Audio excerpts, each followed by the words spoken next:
Hello guys, how are you doing? So in today's tutorial, I'll be showing you guys how to add contacts to a WhatsApp group, even if you are not an admin of that group. So if you are new on this channel, my name is Charles Chinonso, and right here I talk about ways you can make money online and basically how to tutorials, just like this one you're about to watch right now. So for you to add people to a WhatsApp group, even if you are not an admin of that group, so just go to your WhatsApp. So once you open your WhatsApp, then you go to the group where you want to add someone to. So I'll open this group right here. Can you see this group? LCS Masterclass. So I'll go to where we have the group info. So once I go to the group info, you can see right here that I am not an admin of this group. Can you see? The admin tag is on someone else.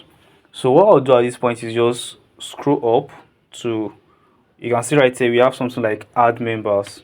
So once you click on add members, then you'll be able to add any member to this group. So can you see it has loaded my contacts for me? So just select any number of contacts you want to add to the group, and once you send them an invitation to join the group, and they'll get to like join the group even without the admin consent. So that's basically how you get to like add people to any group on WhatsApp, even if you are not an admin of that group. So if you got value from this video, ensure to like this video, ensure to subscribe to this channel, and also drop a comment in the comment section. I'll be seeing you guys in my next tutorial. Bye guys.